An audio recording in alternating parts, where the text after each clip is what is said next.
Assalamualaikum warahmatullahi wabarakatuh. Halo semuanya, pada kesempatan kali ini kita akan membahas topik yang sangat penting dalam matematika, yaitu tentang sistem bilangan dan pertidaksamaan. Nah, mari kita mulai dengan memahami apa itu yang dimaksud dengan bilangan. Nah, jadi bilangan adalah konsep dasar dalam matematika yang digunakan untuk mengukur, menghitung, dan membandingkan kuantitas. Bilangan dapat dibagi menjadi beberapa kategori berdasarkan sifat dan karakteristik. Nah, mari kita lihat apa aja jenis-jenis dan karakteristik dari masing-masing bilangan. Pertama ada yang disebut dengan bilangan kompleks. Nah, bilangan kompleks ini adalah bilangan yang terdiri dari dua bagian, yaitu bilangan real dan bilangan imajiner.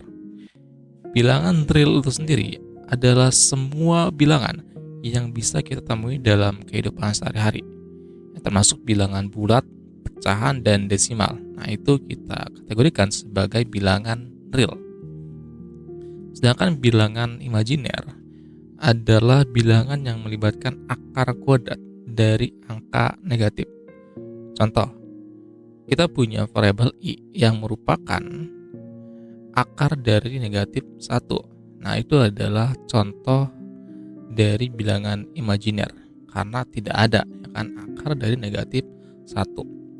Nah, kemudian bilangan real. Nah, bilangan real ini sendiri dapat dibagi menjadi beberapa bagian. Ada yang disebut dengan bilangan rasional. Nah, bilangan ini adalah bilangan yang dapat dinyatakan sebagai pecahan A per B, dengan A dan B adalah bilangan bulat dan B itu tidak sama dengan 0 ya, contohnya 3/4 gitu ya, atau minus 2,5 gitu. Nah, itu contoh-contoh bilangan yang kita sebut dengan bilangan rasional ya, karena dapat dinyatakan dalam bentuk pecahan A per B. Nah, kemudian bilangan irasional ini adalah bilangan yang tidak dapat dinyatakan sebagai pecahan dan memiliki ekspansi desimal yang tidak berulang dan tidak berakhir. Nah, jadi unlimited ya. Kalau kita punya bilangan misalkan di sini 1,4142 sekian terus, nah itu tidak akan berakhir. Ya. Atau misalkan nilai V. Nah, kita tahu bahwa nilai V itu tidak ada ujungnya, ya kan? Sampai sekarang orang nggak tahu nilai V itu berapa ujungnya. Nah, itu bilangan irasional. Contoh kasusnya, kenapa seringkali V itu dinyatakan sebagai 3,14 atau 22/7? Nah, ini karena V adalah bilangan irasional yang tidak bisa dinyatakan dengan tepat dalam bentuk pecahan atau desimal finite terbatas gitu ya. Nah, sehingga dilakukan pendekatan seperti 3,14 atau 22/7 untuk digunakan sebagai apa? Estimasi. Gitu. Contoh lain, misalkan kita punya X sama dengan 0,136, 136, 136, dan seterusnya. Kemudian kita kalikan kedua ruas dengan 1000, maka kita akan punya 1000X sama dengan 136,136, 136, 136, dan seterusnya. Nah, kemudian kita kurangkan 1000X sama dengan 136,136, 136, dan seterusnya dikurangi dengan X sama dengan 0,136,136, maka kita akan punya 999X sama dengan 136. Maka kita akan punya X sama dengan 136/999.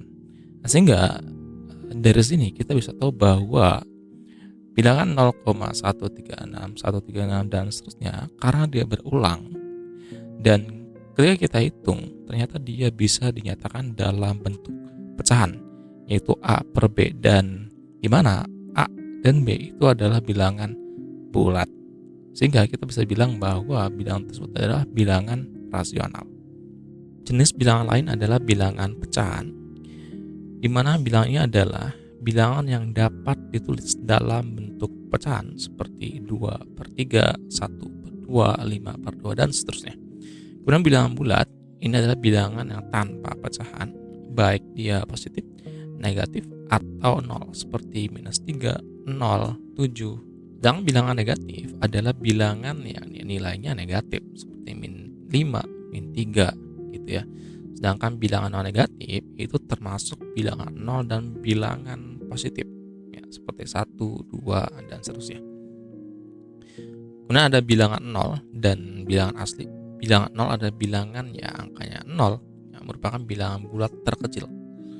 Nah, sedang bilangan asli itu bilangan positif yang digunakan untuk menghitung jumlah seperti 1, 2, 3, dan seterusnya gitu.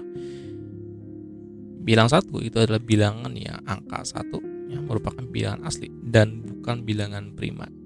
Sedangkan bilangan prima adalah bilangan yang hanya memiliki 2 pembagi, yaitu 1 dan dirinya sendiri, seperti 2, 3, 5, dan 7. Nah, terakhir nih bilangan komposit. Nah, ini adalah bilangan yang memiliki lebih dari 2 pembagi, seperti 4, 6, 8, dan 9. Nah, kemudian kita belajar tentang operasi bilangan yang bisa kita lakukan. Nah, ada beberapa hukum-hukum yang perlu kita pahami. Pertama adalah hukum komutatif. Nah, untuk penjumlahan, misalkan kita memiliki X plus Y, itu akan sama dengan Y plus X. Nah, ini berarti hasil penjumlahan dua bilangan tidak tergantung pada urutannya. Jadi bisa dibolak-balik. Sedangkan untuk perkalian, misalkan X kali Y itu akan sama dengan Y dikali X. Nah, ini berarti hasil perkalian dua bilangan juga tidak tergantung pada urutannya. Yang kedua ada hukum asosiatif.